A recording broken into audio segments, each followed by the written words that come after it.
저녁의 무거운 침묵을 가르며 백자 접시가 대리석 바닥에 부딪혀 산산조각 나는 소리가 울려 퍼졌다.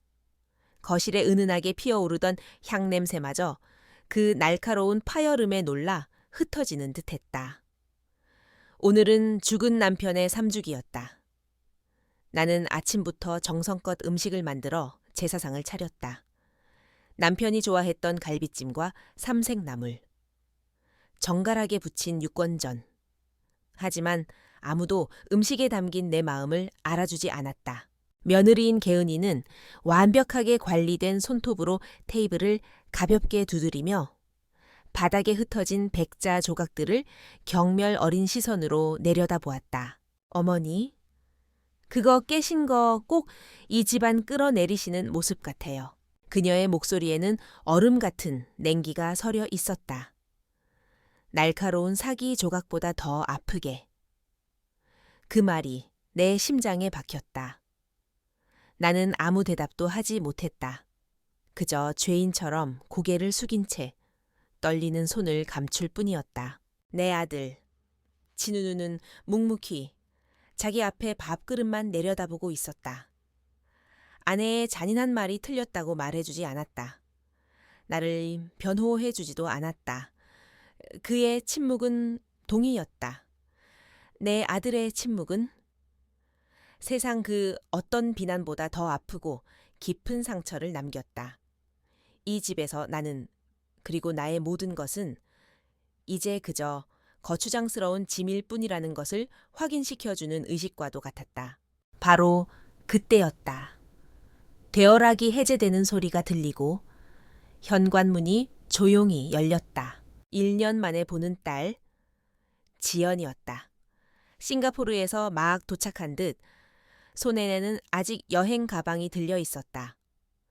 깔끔한 비즈니스 정장 차림의 아이는 피곤한 기색이 역력했지만 그 눈은 여전히 총명하게 빛나고 있었다. 지연이는 현관에 선 채 이 모든 광경을 한순간에 담았다. 바닥에 흩어진 깨진 접시, 창백하게 굳어있는 내 얼굴, 의기양양한 표정의 새언니, 그리고 비겁하게 고개를 숙인 오빠까지. 아이는 표정 하나 바꾸지 않고 조용히 여행 가방을 내려놓았다. 그리고 천천히 거실로 걸어 들어와 바닥에 떨어진 가장 날카로운 백자 조각 하나를 집어들었다. 그 아이는 새언니가 아닌 자신의 오빠를 똑바로 쳐다보며 말했다. 목소리는 차갑고 고요했다. 어머니가 짐덩이라면 오빠가 숨기고 있는 그 빚은 집안이 무너지는 것보다 더한 재앙일 텐데 내 이름은 박선자다. 올해로 60하고도 둘, 평생을 한식, 그 중에서도 가장 손이 많이 가고 정성이 필요한 궁중 요리를 연구하며 살아왔다. 한때는 내 이름 석자를 걸고 미슐랭 별을 받은 작은 식당을 운영하기도 했다. 사람들은 나를 왕의 음식을 만드는 요리사라고 불렀고 내 음식에는 이야기가 있고 철학이 있다고 칭찬했다. 남편이 살아있을 때 우리는 작지만 단단한 우리만의 왕국을 일구며 행복했다. 남편이 병으로 세상을 떠나고 나는 식당을 정리했다. 더 이상 나를 위해 내 요리를 알아주는 단 한 사람을 위해 요리할 수 없다는 상실감은 생각보다 컸다. 그리고 유일한 아들인 진우가 푸드테크 분야에서 새로운 사업을 시작하고 싶다고 했을 때 나는 내 남은 인생 전부를 기꺼이 아들의 미래에 걸기로 마음먹었다. 나는 내 모든 것을 쏟아부었다. 식당을 판 돈과 평생 모은 재산을 합쳐 아들 내외가 살 한남동의 이 고급스러운 펜트하우스를 사주었다. 며느리가 원하던 집이었다. 그리고 아들의 사업에 가장 큰 종잣돈을 대주었다. 그렇게 나는 아들 내외의 집, 내가 내 돈으로 사준 그 집에 얹혀 살게 되었다. 처음에는 모든 것이 좋았다. 며느리는 깍듯했고 아들은 살가웠다. 주말마다 손녀를 돌보는 것은 내 유일한 기쁨이었다. 나는 이 새로운 삶이 내 마지막 역할이 될 것이라고 믿었다. 하지만 시간은 모든 것을 마모시켰다. 며느리는 더 이상 내 앞에서 예의를 차리지 않았다. 내가 정성껏 차린 저녁 식사 앞에서 배달 음식을 시키는 날이 잦아졌고 내 요리를 요즘 트렌드와는 맞지 않는다고 타박하기 시작했다. 아들은 점점 더 바빠졌고 나와 눈을 마주치는 시간보다 스마트폰을 들여다보는 시간이 더 길어졌다. 나는 이 넓고 텅 빈 집의 유령이 되어갔다. 내 방은 해가 들지 않는 가장 작은 방이었다. 거실의 값비싼 가구들은 내 것이 아니었고 주방의 최신식 조리도구들은 나를 이방인처럼 겉돌게 만들었다. 내가 할 수 있는 일은 그저 그들의 삶에 방해가 되지 않도록 최대한 조용히 그림자처럼 존재하는 것뿐이었다. 그리고 오늘 남편의 3주기 제사상 앞에서 나는 내 존재가 완벽하게 부정당하는 순간을 맞이했다. 내가 평생을 지켜온 가보와도 같은 접시를 깨뜨렸고 며느리는 그것이 마치 내 운명인 양 저주를 퍼부었다. 그리고 아들은 침묵했다. 그 완벽한 절망의 순간 지연이가 나타난 것이다. 지연이의 말에 거실의 공기는 얼어붙었다. 진우는 마치 유령이라도 본 듯한 얼굴로 고개를 들어 동생을 쳐다보았다. 개은이의 얼굴에서는 핏기가 사라졌다. 네가 그걸 어떻게... 진우가 말을 더듬었다. 지연이는 손에 든 사기 조각을 테이블 위에 탁 소리가 나게 내려놓았다. 오빠가 얼마나 똑똑한 동생을 뒀는지 잊었나 보네. 싱가포르에서도 오빠 회사 재무 상태 들여다보는 건 그리 어려운 일이 아니거든. 나는 지난 1년간 딸과 거의 연락하지 못했다. 아니, 하지 않았다. 그 아이는 자신의 삶을 찾아 멀리 떠났고 나는 늙은 어미의 신세 한탄으로 아이의 앞길을 막고 싶지 않았다. 하지만 그 아이는 내가 보지 않는 곳에서도 나를 그리고 이 위태로운 집을 지켜보고 있었던 것이다. 나는 1년 만에 마주한 딸의 얼굴을 가만히 들여다보았다. 그 아이의 얼굴에는 긴 비행의 피로와 변호사로서의 냉철함, 그리고 이 모든 상황에 대한 깊은 슬픔이 뒤섞여 있었다. 그 아이는 내 편이었다. 내 인생의 모든 것이 부서져 내렸다고 생각한 바로 그 순간. 가장 단단하고 믿음직한 내 편이 내 앞에 서 있었다. 내 안에서 오랫동안 꺼져 있던 아주 작은 불씨 하나가 다시 타오르기 시작했다. 그것은 희망이라기보다는 차라리 투지에 가까운 것이었다. 지연이의 말이 칼날처럼 박힌 거실에는 무거운 침묵이 흘렀다. 아들 진우와 며느리 개은이는 마치 시간이 멈춘 듯 그 자리에 굳어 있었다. 나는 그 살얼음판 같은 정적을 깨고 조용히 허리를 숙여 바닥에 흩어진 백자 조각들을 줍기 시작했다. 지금 내가 할 수 있는 일, 해야만 하는 일은 그것뿐인 것 같았다.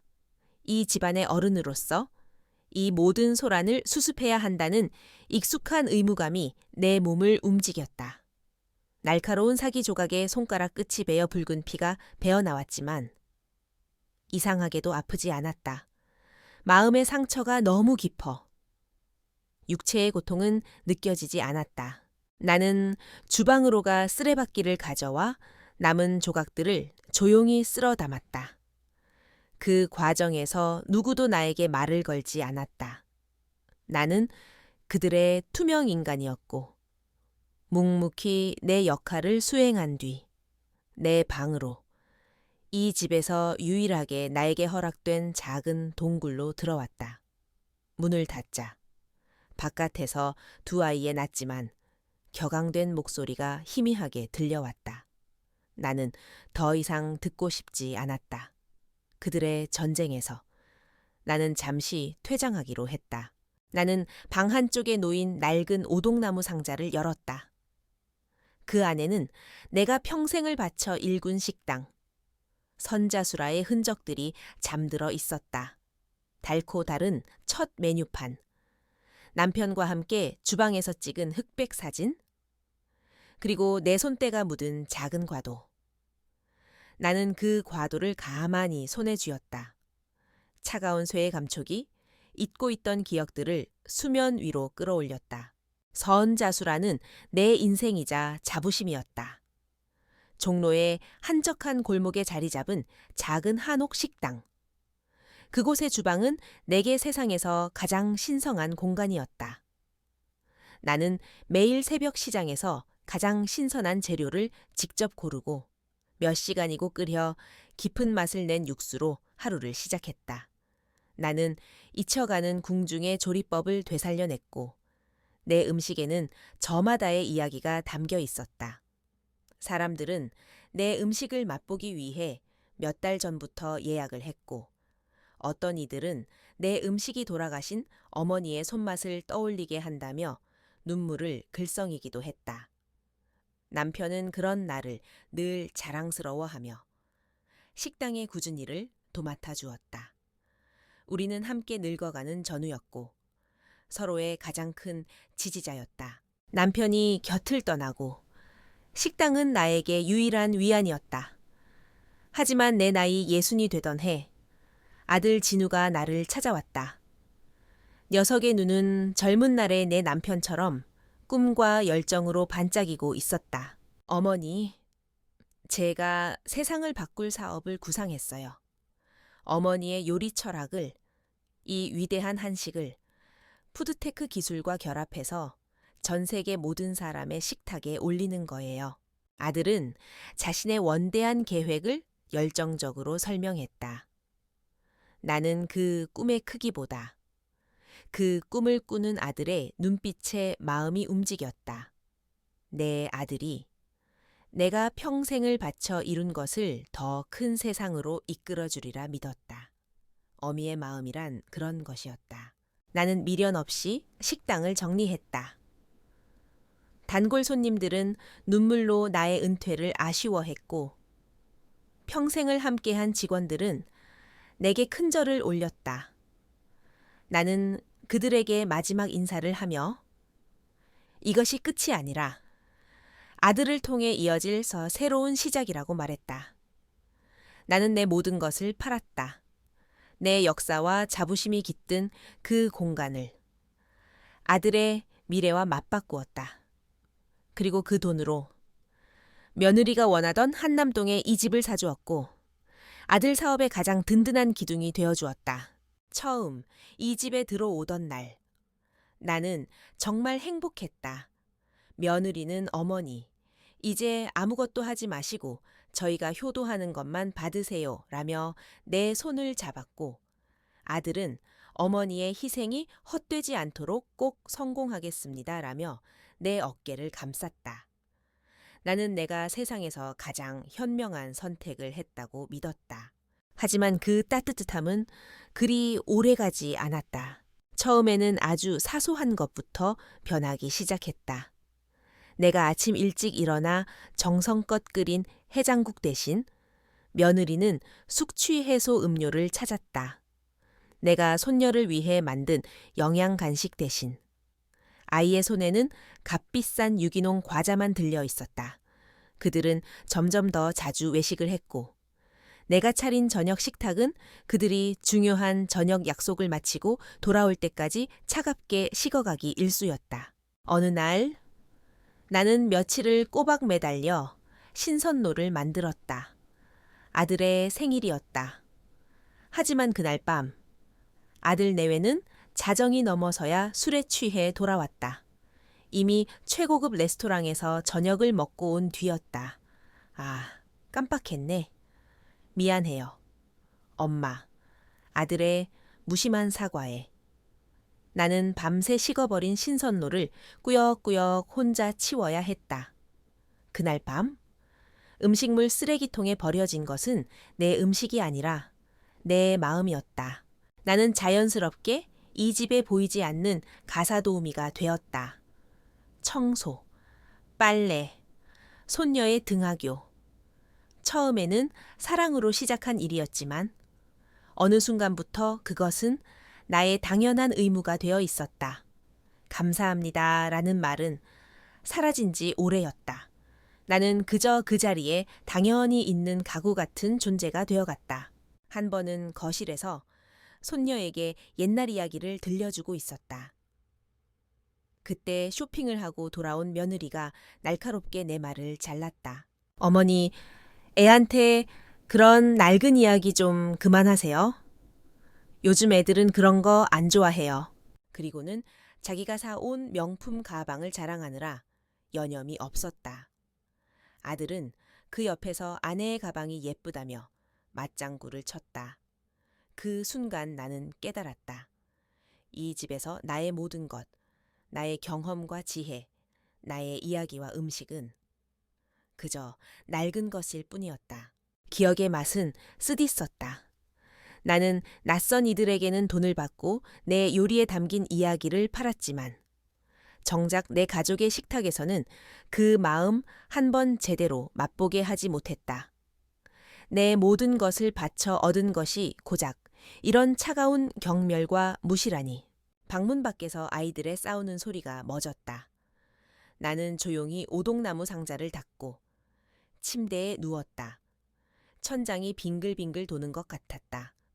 남편의 제사상 앞에서 나는 남편이 아니라 나 자신을 위해 울고 싶었다.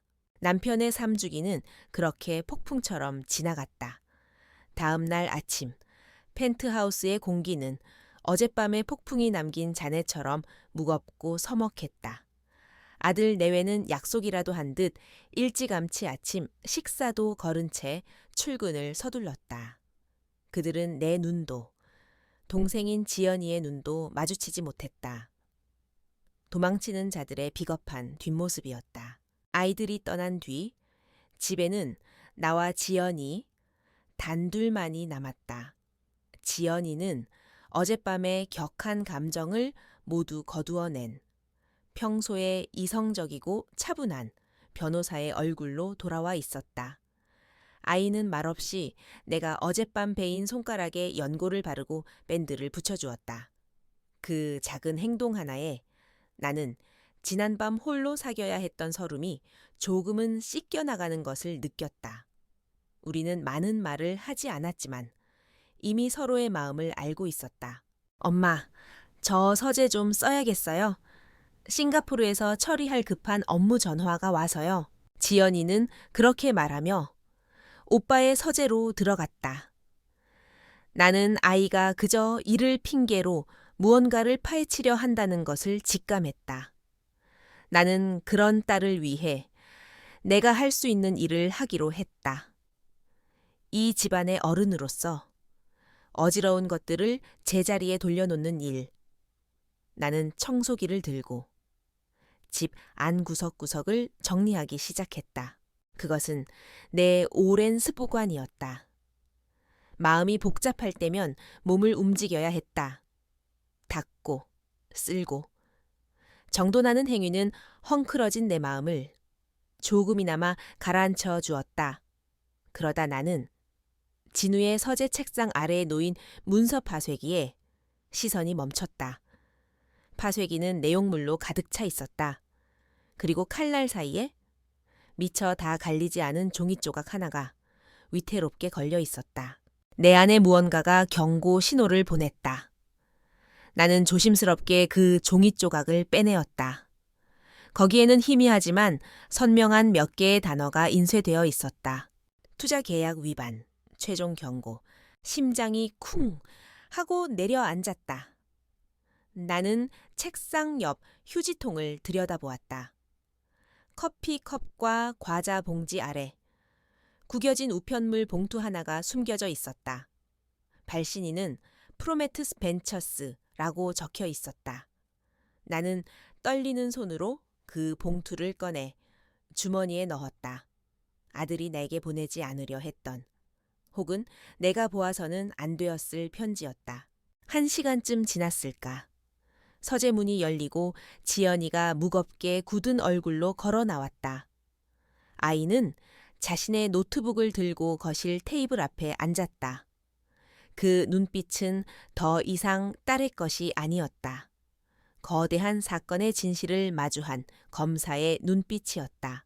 나는 말없이 주머니에서 구겨진 봉투를 꺼내 테이블 위에 올려놓았다. 지연이는 그 봉투를 한 번 보고 나를 한 번 보더니 작게 한숨을 내쉬었다. 역시 엄마는 못 속인다니까. 지연이는 노트북 화면을 내 쪽으로 돌렸다. 화면에는 복잡한 도표와 영문 계약서들이 가득했다. 아이는 변호사 특유의 냉철하고 정확한 어조로 설명을 시작했다. 오빠 회사, 진우의 식탁, 파산 직전이에요. 담담한 그 한마디가 내 가슴을 후벼 팠다. 야심차게 출시했던 신기술의 심각한 결함이 발견됐고 얼마 전 대규모 제품 리콜 사태가 있었어요. 초기 투자금은 바닥났고 회사는 당장 다음 달 직원 월급도 주기 힘든 상황이에요. 나는 아무 말도 할 수 없었다. 아들은 나에게 단 한마디도 이런 어려움에 대해 이야기한 적이 없었다. 그래서 오빠는 해서는 안 될 선택을 했어요. 지연이가 다른 파일을 열었다. 그것은 대출 계약서였다. 프로메트스 벤처스라는 회사와 맺은 고리의 사채나 다름없는 브릿지론 계약서였다. 그리고 그 계약서의 가장 중요한 항목, 담보물 부분에 적힌 주소를 보는 순간 나는 숨을 쉴 수 없었다. 이 집, 우리가 사는 이 집을 담보로 잡혔어요. 지연이의 목소리가 희미하게 떨렸다. 이 집이 오빠 명의로 되어 있으니 법적으로는 문제가 없죠. 하지만 이건 명백한 배신이에요? 엄마, 그랬다. 배신. 내 평생의 노력이, 내 남편과의 추억이 담긴 모든 것을 팔아 마련해준 이 집을 아들은 내게 말 한마디 없이 도박판에 판돈처럼 던져버린 것이다.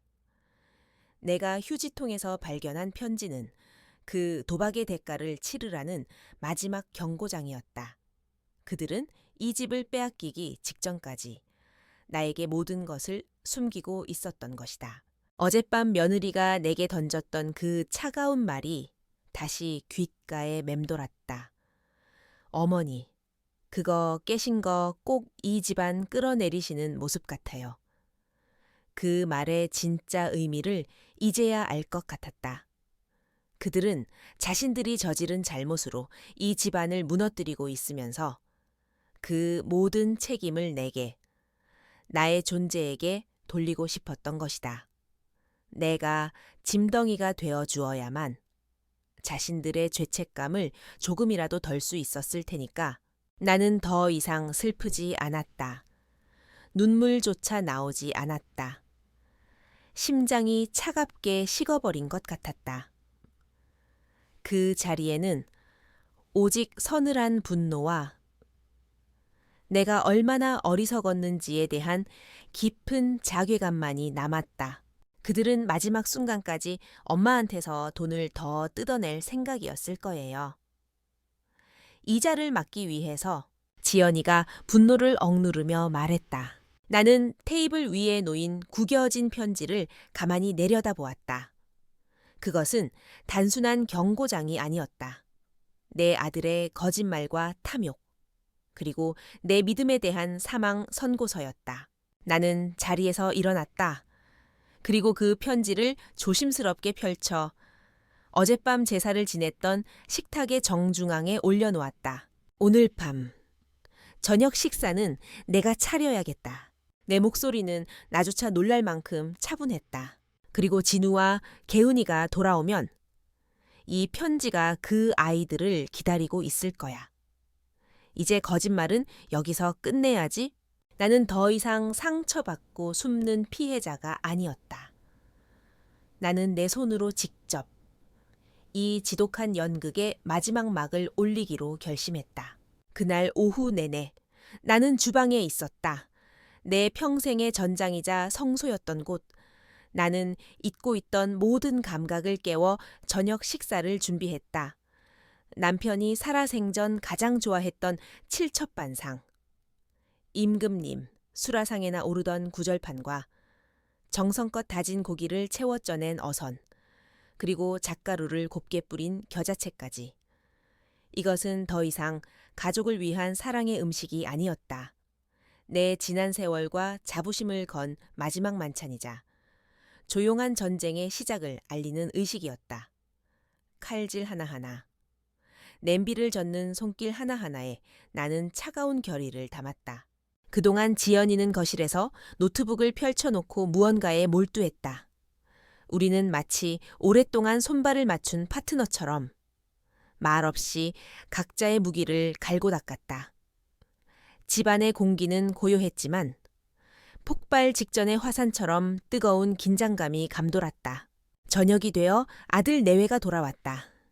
그들은 화려하게 차려진 저녁상과 그 중앙에 놓인 불길한 편지 한 장을 보고 굳어버렸다. 이게 다 뭐예요, 어머니? 개은이가 당황한 목소리로 물었다.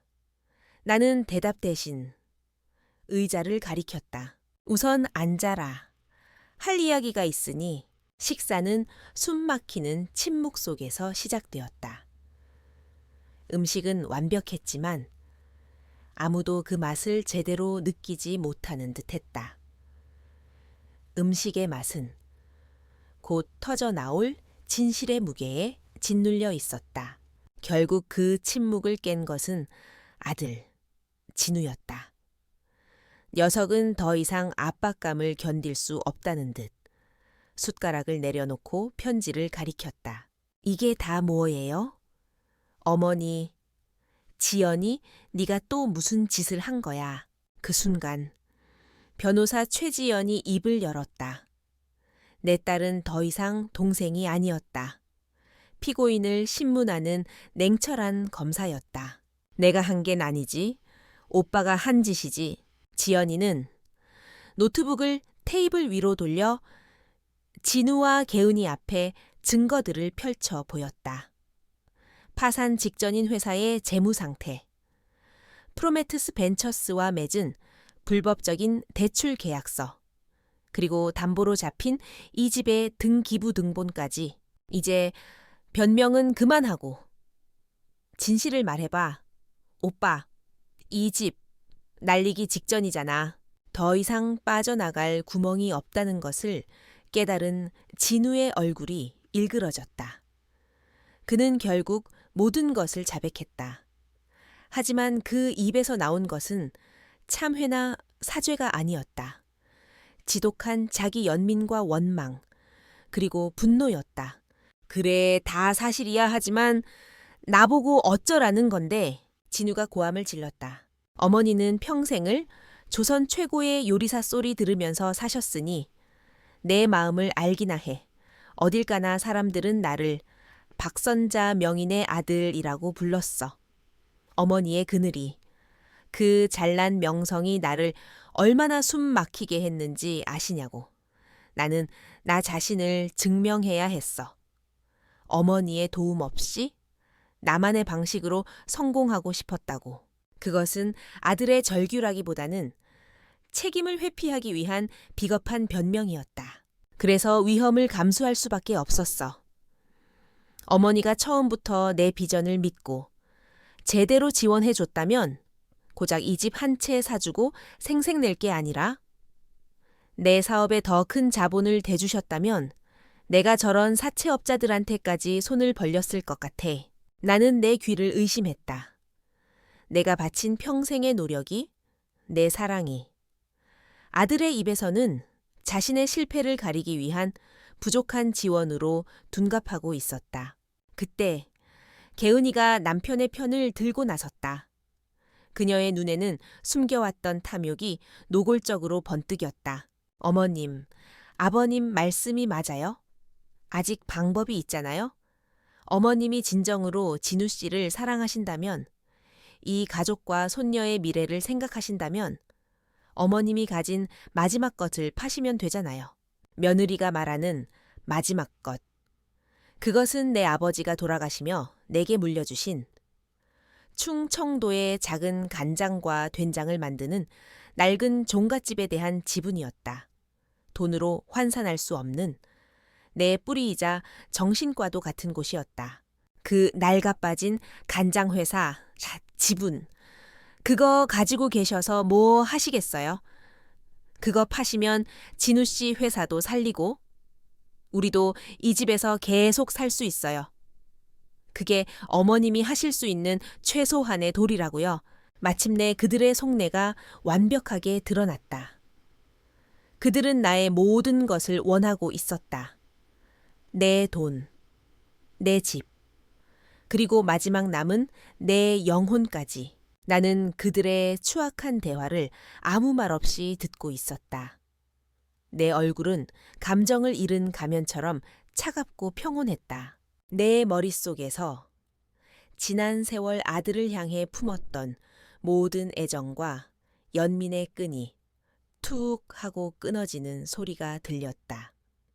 그들은 더 이상 내 아들과 며느리가 아니었다. 내 것을 탐하는 낯선 이방인들, 내 선의를 이용하는 약탈자들이었다. 나는 조용히 냅킨으로 입을 닫고 자리에서 일어섰다. 음식은 거의 그대로 남아 있었다. 나는 아들을, 며느리를, 그리고 마지막으로 내 편이 되어준 딸을 차례로 둘러보았다. 그리고 내 인생에서 가장 쓰라린 식사를 끝내며 마지막 말을 남겼다. 내 목소리는 조용했지만 그 안에는 모든 것을 끝내버릴 단호함이 담겨 있었다. 그렇구나. 이제 모든 게 이해가 되는구나. 나는 뒤도 돌아보지 않고 식탁을 떠나 내 방으로 걸어 들어갔다. 내 방문이 닫히자. 밖에서 이어질 소란 따위는 더 이상 나에게 중요하지 않았다.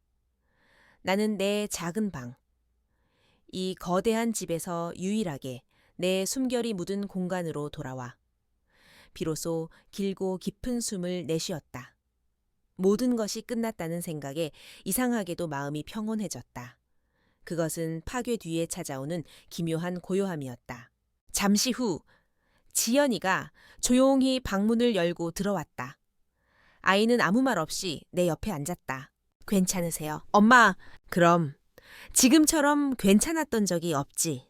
내 대답에 지연이는 희미하게 웃었다. 우리는 서로를 마주 보았다. 더 이상 많은 말이 필요 없었다. 우리는 이미 같은 편에 선 전우였다. 나는 아까 며느리가 내뱉었던 말을 떠올렸다. 나에게 남은 마지막 것. 아버지가 남긴 유산. 나는 자리에서 일어나 장롱 깊숙한 곳에 보관해 두었던 낡은 나무 상자를 꺼냈다. 상자를 열자. 오래된 간장과 흙냄새가 희미하게 풍겨왔다. 그 안에는 장과옹기라는 작은 회사의 주식 증서와 관련 서류들이 들어 있었다. 장과옹기, 간장과 항아리. 이름처럼 고지식하고 우직했던 내 아버지를 닮은 회사였다. 아버지는 평생을 충청도의 작은 시골 마을에서 수백 년간 이어져 온 전통 방식으로 장을 담그는 장인이셨다. 기계의 힘을 빌리지 않고 오직 시간과 햇살과 바람의 힘으로만 장을 익혔다. 사람들은 그의 고집을 어리석다 했고 회사는 늘 가난했다. 하지만 아버지는 늘 말씀하셨다. 이 장맛이 바로 우리 집안의 족보고 내 자존심이다. 아버지가 돌아가시던 날, 나에게 이 회사의 지분 대부분을 유산으로 남기셨다. 돈이 아니라 책임을 물려주신 것이었다. 이 낡고 가난한 유산을, 우리 가문의 정신을 지켜달라는 마지막 부탁이었다. 나는 아버지의 유언을 따라 지난 수십 년간 조용히 이 회사의 대주주로만 남아 있었다. 회사 경영에는 관여하지 않았고 단 한 번도 배당금을 요구하지도 않았다. 그것은 나에게 돈이 아니라 아버지에 대한 기억이자 그리움이었다. 그런데 내 아들과 며느리는 나의 이 마지막 자존심마저 팔아서 자신들의 탐욕을 채우려 하고 있었다. 나는 나무 상자를 지연히 앞으로 내밀었다. 이것 때문이겠지. 개은이가 팔라고 했던 게 지연이는 낡은 주식 증서를 가만히 들여다보았다. M&A 전문 변호사인 아이의 눈빛이 순간 날카롭게 빛났다. 엄마, 이 회사 최근 몇 년간 재무제표나 주주총회 자료 같은 거 받아보신 적 있으세요? 아니, 그냥 이름만 지키고 있었지. 들여다볼 생각은 안 해봤다. 지연이는 즉시 자신의 노트북을 펼쳤다. 그녀의 손가락이 키보드 위에서 춤을 추듯 빠르게 움직였다. 기업 정보 사이트, 주식시장 데이터, 최근 뉴스 기사들을 샅샅이 훑기 시작했다. 나는 아이의 표정이 시시각각 변하는 것을 조용히 지켜보았다. 놀라움, 의심, 그리고 마침내 무언가를 발견한 자의 흥분. 말도 안 돼. 지연이가 나지막이 중얼거렸다. 엄마, 이리 와서 이것 좀 보세요. 나는 아이의 옆으로 다가갔다. 노트북 화면에는 장과온기의 주가 변동 그래프가 떠 있었다. 지난 몇 년간 바닥을 기던 주가 그래프는 약 6개월 전부터 거의 수직에 가깝게 폭등하고 있었다. 이게 어떻게 된 일이냐? 한솔푸드, 지연이가 국내 최대 식품 대기업의 이름을 말했다. 한솔푸드가 최근 몇 년간 고급화 전략의 일환으로 경쟁력 있는 전통 식품 회사들을 조용히 인수합병하고 있었어요. 시장에 떠도는 소문에 따르면 그들의 다음 타겟이 바로 할아버지의 장과온기예요. 수백 년 된 전통 제조법과 장인이라는 상징적인 브랜드 이미지를 탐내고 있는 거죠. 지연이는 다른 기사를 화면에 띄웠다. 한솔푸드와 장과온기의 다른 소액 주주들 사이에 경영권 분쟁이 벌어지고 있다는 내용이었다. 한솔이 지분을 매입하며 회사를 삼키려 하자. 다른 주주들이 경영권을 지키기 위해 필사적으로 저항하고 있는 상황이에요. 그 덕분에 아무도 거들떠보지 않던 이 작은 회사의 주식 가치가 천정부지로 치솟고 있었던 거예요. 우리가 모르는 사이에 나는 화면 속의 숫자를 보고도 믿을 수가 없었다. 아버지가 남긴 가난하지만 자랑스러웠던 나의 유산이 이제는 돈으로 환산할 수 없는 거대한 가치를 지니게 된 것이다. 내 아들 진우와 며느리는 이 낡은 것의 가치를 전혀 알아보지 못하고 그저 헐값에 팔아치울 생각만 하고 있었던 것이다. 이 모든 상황을 깨닫는 순간 내 머릿속에 번개 같은 섬광이 스쳤다. 이것은 절망이 아니라 기회였다. 아버지가 무덤 속에서 나에게 마지막으로 손을 내밀어 주신 것이었다. 권력의 균형이 완전히 뒤바뀌는 순간이었다. 나는 더 이상 아들의 집에 얹혀 사는 무력한 늙은이가 아니었다. 거대 기업의 인수합병 전쟁의 향방을 결정할 수 있는 키를 쥔 자, 캐스팅 보터였다.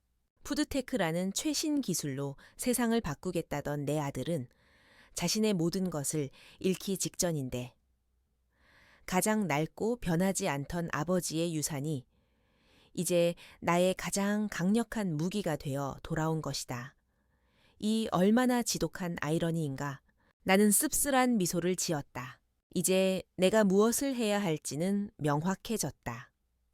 아들이 원하던 대로 이 지분을 팔아 빚을 갚아주는 그런 어리석은 짓은 반복하지 않을 것이다. 나는 이 새로운 힘을 오직 나 자신과 내 딸을 위해 사용할 것이다. 나는 내 옆에 앉은 세상에서 가장 유능하고 믿음직한 변호사를 돌아보았다. 지연아, 네, 엄마, 나 회의를 좀 잡아야겠다.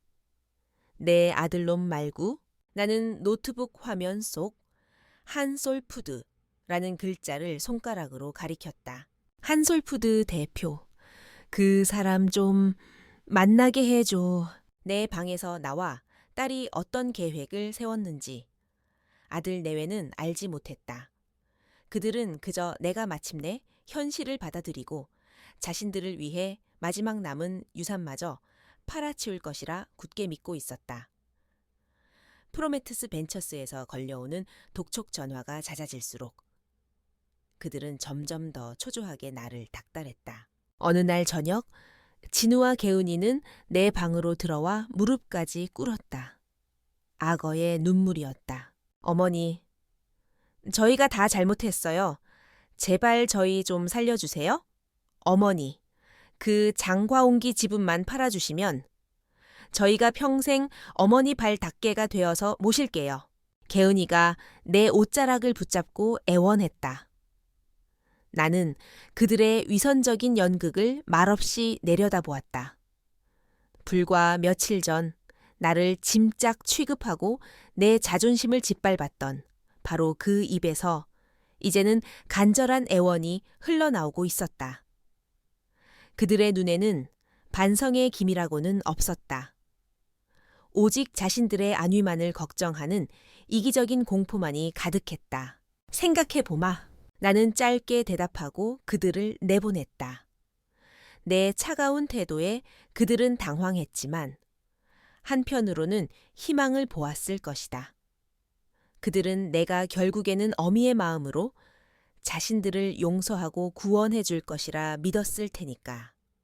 그들은 마지막까지 나를 그리고 나의 사랑을 얕보고 있었다. 며칠 뒤 나는 지연이와 함께 한솔푸드 본사 빌딩의 회의실에 앉아 있었다. 통유리창 너머로 보이는 서울의 전경이 며칠 전 아들의 집에서 내려다보던 풍경과는 전혀 다른 의미로 다가왔다. 그곳이 나의 감옥이었다면 이곳은 나의 새로운 전쟁터였다. 나는 오늘을 위해 장롱 깊숙한 곳에 넣어두었던 옥색 명주 한복을 꺼내 입었다. 화려하지는 않지만 기품이 흐르는 옷이었다. 나는 더 이상 누군가의 어머니가 아니라 내 아버지의 유산을 지키는 장과옹기의 대주주 박선자로서 이 자리에 온 것이었다. 곧이어 한솔푸드의 대표가 변호인단을 대동하고 회의실로 들어왔다. 그는 예리하고 세련된 인상의 중년 남자였다.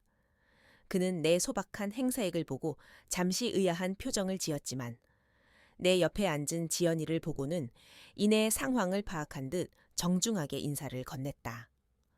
그는 내가 돈이 급해 지분을 팔러 온 늙은이라고 생각했을 것이다. 박선자 여사님, 이렇게 직접 뵙게 되어 영광입니다. 그는 서론을 길게 끌지 않았다. 저희 한솔푸드가 여사님의 장과옹기 지분에 얼마나 큰 관심을 가지고 있는지는 이미 들으셨을 겁니다. 저희는 여사님의 아버님께서 평생을 바쳐 지켜오신 그 위대한 장인 정신을 존경합니다. 저희에게 그 정신을 이어갈 기회를 주신다면 업계 최고의 가격으로 보답해 드리겠습니다. 그는 내 앞에 거액의 숫자가 적힌 인수 제안서를 내밀었다. 진우의 빚을 모두 갚고도 남을 만큼, 평생을 편안하게 살 수 있을 만큼 엄청난 돈이었다. 나는 제안서를 쳐다보지도 않았다. 대신 그의 눈을 똑바로 마주보며 입을 열었다. 내 지분은 종이 조각이 아닙니다. 대표님, 그 안에는 내 아버지의 넋이 담겨 있습니다. 나는 그 넋을 고작 돈 몇 푼에 팔아넘길 생각이 없습니다. 회의실의 공기가 순간 차갑게 얼어붙었다. 한솔푸드의 대표와 변호인단이 당황한 표정으로 서로를 쳐다보았다. 나는 내 옆에 앉은 지연이에게 눈짓했다. 지연이는 준비해온 서류를 꺼내 그들 앞에 내밀었다. 그것은 나의 방역의 조리법이었다. 물론 팔지 않겠다는 뜻은 아닙니다. 내가 말을 이었다. 나에게는 조건이 있습니다. 내 아버지의 유산이 헛되이 쓰이지 않도록, 그리고 새로운 주인을 만나 더 큰 뜻을 펼칠 수 있도록 하는 최소한의 조건이지요. 지연이가 내 말을 받아 변호사의 언어로 나의 조건을 설명하기 시작했다. 첫째, 박선자 여사님은 보유 지분 전량을 한솔푸드에 매각하여 귀사의 경영권 인수에 협조할 것입니다. 한솔푸드 대표의 얼굴에 희미한 미소가 떠올랐다. 둘째, 매각 대금은 전액 현금으로 받지 않을 것입니다. 그의 미소가 사라졌다. 매각 대금의 일부로. 한솔푸드는 현재 프로메트스 벤처스가 보유하고 있는 진우의 식탁이라는 회사에 부실 채권을 인수해 주셔야 합니다. 즉, 한솔푸드가 진우의 식탁의 새로운 채권자가 되어 주셔야 한다는 뜻입니다. 한솔푸드 대표는 눈을 가늘게 떴다. 그는 이 기이한 거래의 의도를 파악하려 애썼다. 빚더미에 앉은 아들을 구하려는 어머니의 눈물겨운 모정이라고 생각했을지도 모른다. 그리고 마지막 조건입니다.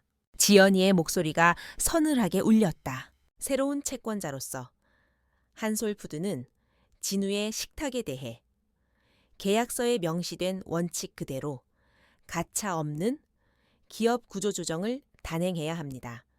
현 경영진, 즉 제 오빠인 최진우 대표는 즉시 해임하고 회사의 자산과 기술력은 귀사의 기준에 따라 엄격하게 재편해야 합니다. 그제야 한솔푸드 대표는 내 진짜 의도를 깨달았다. 그의 얼굴에 놀라움과 함께 흥미롭다는 표정이 스쳐 지나갔다. 이것은 모정이 아니었다. 이것은 그가 평생을 몸담아 온 냉혹한 비즈니스의 세계에서나 볼 수 있는 가장 정교하고 잔인한 전략이었다. 그에게는 손해볼 것이 없는 장사였다.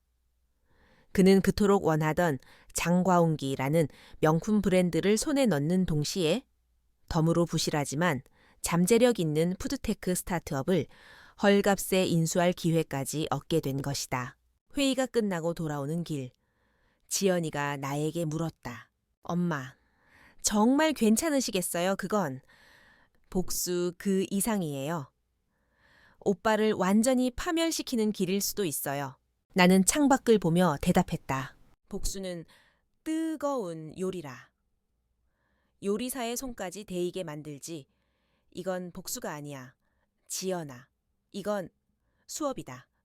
아주 비싸고 고통스럽지만 진우에게는 꼭 필요한 수업이지. 녀석은 거짓과 오만이라는 모래 위에서 꿈을 쌓아 올렸어. 모든 것을 잃고 맨 처음 0에서부터 다시 시작하는 법을 배워야 해. 나는 내 아들을 파멸시키려는 게 아니야. 그 아이가 마침내 진짜 어른이 될 수 있는 마지막 기회를 주려는 거다. 그것이 어미로서 내가 아들에게 해줄 수 있는 마지막 사랑의 방식이었다. 그날 저녁 집으로 돌아오자 진우가 나를 기다리고 있었다. 어디서 소문을 들었는지 녀석의 얼굴은 하얗게 질려 있었다. 녀석의 휴대전화 액정에 짧은 메시지가 떠 있었다. 지금 뭐 하시는 거예요? 저를 망하게 할 작정이세요? 디리스차이. 나는 그 메시지를 가만히 들여다보았다. 그리고 아무런 대답 없이 메시지를 삭제했다. 모든 권력은 이제 내 손에 있었다. 나의 방역은 이제 막 가장 뜨거운 불 위에서 끓어오르기 시작했다. 계약서에 서명하기로 한 날까지. 남은 며칠은 지옥과도 같았다. 아들 진우와 며느리 개운이는 자신들의 마지막 희망이 사라져간다는 공포 속에서 최후의 발악을 했다. 그들은 온갖 방법으로 나를 회유하고 협박했다. 어느 날은 늦은 밤, 술에 취한 진우가 내 방문을 두드리며 울부짖었다. 어머니, 제가 다 잘못했어요. 하지만 제가 어머니 아들이잖아요. 어떻게 아들 인생을 이렇게 망가뜨릴 수 있으세요? 또 다른 날, 개은이는 어린 손녀를 앞세워 내 앞에 무릎을 꿇었다. 아이는 엄마가 시키는 대로 고사리 같은 손으로 내 옷자락을 붙잡고 말했다. 할머니, 아빠 회사 없어지면 우리 다 길거리에 나왔는데요. 제발 아빠 좀 도와주세요. 어린 손녀의 눈물 앞에서 내 마음이 1000갈래, 10,000갈래로 찢어지는 것 같았다. 하지만 나는 흔들리지 않았다. 썩어버린 나무 기둥을 살리자고. 애꿎은 가지까지 함께 썩게 만들 수는 없었다. 지금 내가 이 아이를 위해 해줄 수 있는 최선은 이 아이의 아버지가 더 이상 다른 사람의 인생을 망가뜨리지 못하게 막는 것뿐이었다. 그 잔인한 역할을 어미인 내가 직접 해야만 했다. 그 모든 과정에서 딸 지연이는 나의 흔들림 없는 방패가 되어주었다. 아이는 오빠 내외의 감정적인 공격으로부터 나를 보호했고 한솔푸드와의 계약을 위한 법률적인 준비를 한 치의 오차도 없이 진행했다. 마침내 결전의 날이 밝았다. 나는 지연이가 예약한 법무법인의 가장 큰 회의실에 앉아 있었다. 나의 반대편에는 한솔푸드의 대표와 변호인단이, 그리고 내 옆에는 나의 든든한 변호사이자 딸인 지연이가 앉아 있었다. 그리고 상석이 아닌 피고인석처럼 보이는 말석에 내 아들 진우가 앉아 있었다. 진우의 식탁 대표 자격으로 자신의 운명이 결정되는 이 자리에 소환된 것이었다. 녀석의 얼굴은 하룻밤 사이에 10년은 늙어버린 듯 초췌하고 절망적인 빛을 띠고 있었다. 변호사들이 딱딱한 법률 용어를 주고받으며 계약서의 최종 조항들을 검토했다. 나는 그 모든 과정 속에서 오직 진우의 얼굴만을 바라보았다. 녀석은 마지막 순간까지 내 눈에서 한 가닥 희망이라도 찾아내려는 듯 필사적으로 나를 쳐다보았다. 이 모든 것이 그저 자신을 겁주기 위한 쇼이기를 마지막 순간에는 내가 없던 일로 하자 고 말해주기를 바라는 어린아이의 눈빛이었다. 하지만 나는 더 이상 흔들리지 않았다. 최종 검토 끝났습니다. 계약서에 서명하시면 됩니다. 한솔푸드의 변호사가 말했다. 한솔푸드 대표가 먼저 자신의 이름 옆에 서명을 마쳤다. 그리고 모두의 시선이 내게로 향했다. 나는 지연이가 내 앞에 놓아준 만년필을 조용히 들어 올렸다. 묵직한 펜의 무게가 내 지난 세월의 무게처럼 느껴졌다. 나는 내 이름 석자를 써 내려가기 시작했다. 박, 선, 자. 만년필의 펜촉이 두꺼운 종이를 스치는 소리가 텅 빈 회의실 안에서 유난히 크게 울렸다. 그것은 총성 없는 전쟁의 끝을 알리는 소리였다. 이 서명은 단순히 내 지분을 파는 행위가 아니었다. 아들을 향한 나의 마지막 기대를, 그 지긋지긋한 모성이라는 족쇄를 끊어내는 의식이었다. 나는 아들에게 주었던 집을 되찾지 않았다. 돈도 되찾지 않았다. 나는 오직 나 자신을, 내 아버지의 유산을, 그리고 내 남은 인생의 주도권을 되찾았다. 내 이름의 마지막 획이 그어지는 순간 나는 진우를 보았다. 녀석이 털썩 소리를 내며 의자에 주저앉는 것이 보였다. 모든 희망이 사라진 텅 빈 눈, 평생을 자신을 지켜주던 어미라는 안전망이 바로 그 어미의 손에 의해 영원히 사라져 버렸음을 깨달은 자의 얼굴이었다. 나는 자리에서 일어섰다. 그리고 한솔푸드 대표를 향해 정중하게 고개를 숙였다. 나의 일은 끝났다. 지연이와 함께 회의실 문을 향해 걸어갔다. 진우의 곁을 스쳐 지나가는 순간 녀석이 신락 같은 목소리로 나를 불렀다. 어머니, 왜? 나는 걸음을 멈췄다. 하지만 녀석을 돌아보지는 않았다. 나는 아들이 아닌 자신의 실패를 책임져야 할 한 명의 어른에게 마지막 말을 건넸다. 너는 모든 요리의 가장 기본이 되는 재료를 잊었더구나. 존중 말이다. 나와 지연이는 굳게 닫힌 회의실 문을 열고 밖으로 나섰다. 등 뒤에서 아들의 희미한 오열 소리가 들려오는 듯했지만 우리는 단 한 번도 뒤돌아보지 않았다. 내 인생에서 가장 쓰디쓴 요리가 마침내 완성되었다. 그날 이후 나는 아들 내외의 펜트하우스에서 나왔다. 내 손에는 낡은 옷가방 하나뿐이었지만 마음은 그 어느 때보다 가벼웠다. 지연이와 나는 서울의 번잡함에서 조금 벗어난 북촌의 작은 한옥을 얻었다. 한때는 왕을 위해 음식을 만들던 내가 이제는 진짜 왕처럼 나 자신을 위해 살기로 한 것이다. 시간이 흘러 계절이 두어 번 바뀌었다. 그 사이 진우의 회사는 한솔푸드에 인수되어 완전히 해체되었다. 진우는 대표 자리에서 쫓겨났고 한남동의 펜트하우스는 채권단에 의해 처분되었다. 아들과 며느리는 그들이 그토록 경멸했던 평범한 소시민의 삶으로 돌아갔다. 나는 그들의 소식을 굳이 찾아 듣지 않았다. 그것은 이제 더 이상 내 이야기가 아니었다. 나의 이야기는 이곳 북촌의 작은 한옥에서 새롭게 쓰이고 있었다. 나와 지연이는 한옥을 개조해 작은 요리 교실을 열었다. 이름은 선자의 식탁. 아들이 실패했던 그 이름 위에 나는 나의 방식으로 새로운 의미를 덧씌웠다. 나는 이곳에서 잊혀가는 우리의 궁중 음식을, 그 안에 담긴 이야기와 철학을 사람들에게 가르쳤다. 내 학생들은 대부분 한국의 진짜 문화를 배우고 싶어 하는 외국인들이나 젊은 요리사들이었다.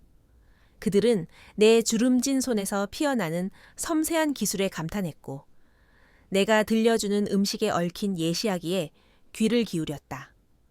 나는 이곳에서 잃어버렸던 존중과 내 일에 대한 자부심을 되찾았다. 지연이는 싱가포르에 잘 나가던 변호사 생활을 완전히 정리했다. 아이는 선자의 식탁의 운영을 도맡아 예약 관리부터 마케팅까지 척척 해냈다. 세계적인 기업들의 인수합병을 다루던 유능한 변호사는 이제 엄마의 작은 요리 교실을 세상에서 가장 특별한 공간으로 만드는 일에 자신의 능력을 쏟아부었다. 우리는 비로소 동등한 파트너가 되었다.